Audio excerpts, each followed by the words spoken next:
सारे बाराती बस में आराम से बैठे हुए हैं। शादी में खाना खाकर सभी बहुत खुश हैं। बस चकाचक भरी हुई है। इतने में पल्लवी का पेट दर्द करने लगता है। अरे यार, इस पापी पेट को भी अभी दुखना था। क्या मुसीबत है। पल्लवी के पास में ही उसका नया नवेला पति सुरेश बैठा हुआ था। वो बैठे बैठे ही सो गया था। इतने में पल्लवी ने चुपके से एक पाद मार दिया। मजा आ गया। उसकी दुर्गंध सुरेश तक पहुंची और सुरेश की नींद टूट गई। वो कूद उठा। अरे बाप रे, इतनी बदबू। भला पेट में गोबर जमा रखा है क्या? किसने किया ये? किसने? लेकिन किसी ने जवाब नहीं दिया। पल्लवी चुप बैठी रही। अभी अभी शादी हुई है मेरी। अभी अगर पता चला कि मैं इतनी पाद मारती हूँ तो पता नहीं क्या होगा। क्यों खाए मैंने इतने सारे मोमो। पल्लवी को बचपन से मोमो और छोले भटूरे बहुत पसंद है, और वो भी बाहर का। वो जब छोटी थी तब स्कूल जाते वक्त उसकी माँ जानकी कहती थी, बेटा आज टिफिन में क्या लेकर जाएगी? कुछ नहीं माँ, आपको टेस्टी खाना बनाना कहाँ आता है? अच्छा तो फिर किसको आता है खाना बनाना? रामू काका को। वो स्कूल के बाहर मोमो बेचते हैं, मैं वहीं से टिफिन खा लूंगी।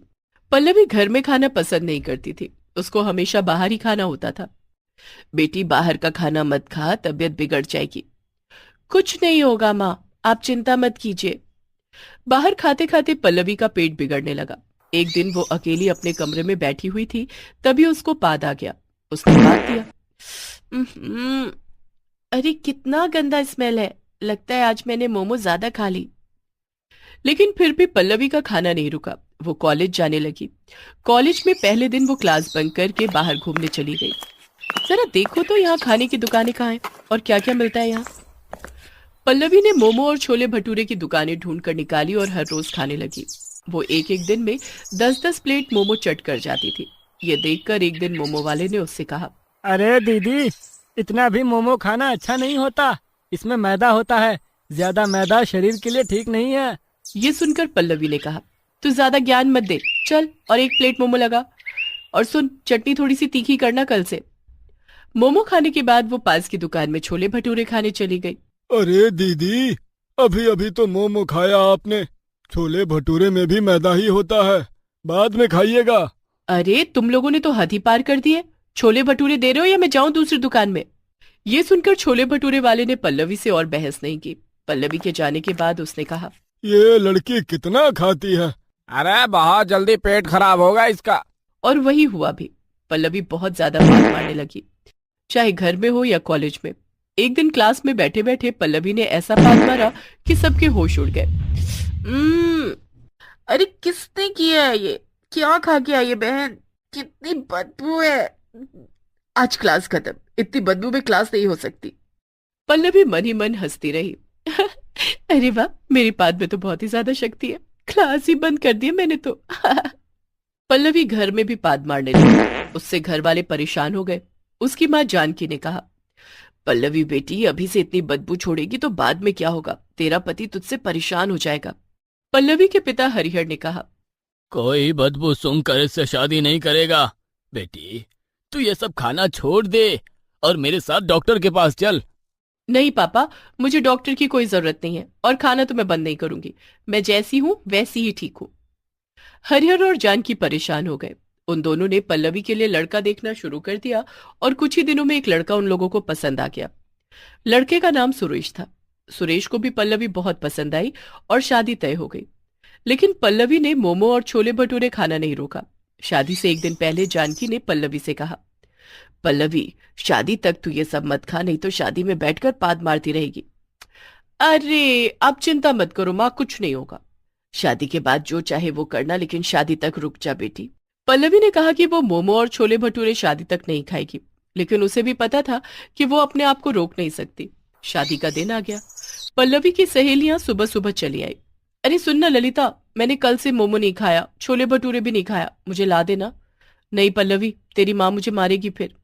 अरे उन्हें पता ही नहीं चलेगा, हमारी दोस्ती की कसम, ला देना। ललिता मना नहीं कर पाई। वो छुपकर बाजार गई और फिर छोले भटूरे और मोमो खरीद कर ले आई। पल्लवी ने सुबह सुबह मोमो और छोले भटूरा खाया। उसके पेट में गैस बढ़ने लगी। दोपहर को भी उसने वही खाया। उसके पेट में गैस और बढ़ गई। शाम को सुरेश बारात लेकर आ गया, लेकिन पल्लवी का मन सिर्फ खाने पर था। शादी के स्टार्टर में मोमो था। पल्लवी ने और मोमो खाया और फिर उसकी शादी हो गई।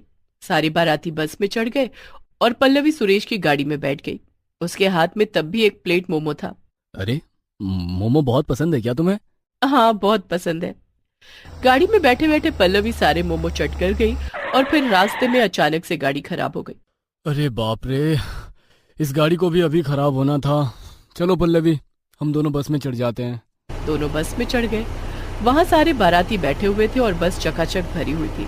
इतने में पल्लवी की पाल निकल गई। सुरेश ने परेशान होकर कहा, अरे बाप रे, इतनी बदबू! भला पेट में गोबर जमा रखा है क्या? किसने किया ये? किसने? लेकिन किसी ने जवाब नहीं दिया। कुछ देर बाद पल्लवी को फिर से पाद आ गई। उसने पाद दिया और इस बार पूरे बस में बदबू फैल गई। सारे बारातियों ने अपनी नाक ढक ली। अरे बाप रे, कौन है ये? नई दुल्हन के सामने पादने में शर्म नहीं आई? शादी में थोड़ा कम नहीं खा सकते थे क्या? नई दुल्हन हमारे बारे में क्या सोचेगी? पल्लवी अपने ही मन में सोचने लगी। इन्हें तो पता ही नहीं है कि मैं पाद रही हूँ, लेकिन क्या करूँ, पाद को रोकूं कैसे? ये सोचते हुए पल्लवी ने फिर से पाद दिया और इस बार जोर से आवाज हुई। पल्लवी शर्म से मर गई। पल्लवी, तुम इतनी देर से तुम पाद रही थी?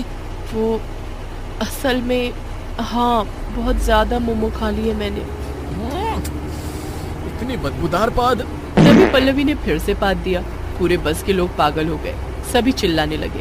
अरे बस रोको रोको, दरवाजे खोलो, खिड़कियां खोल दो भाई, पाद पाद कर पोल्यूशन कर दी है।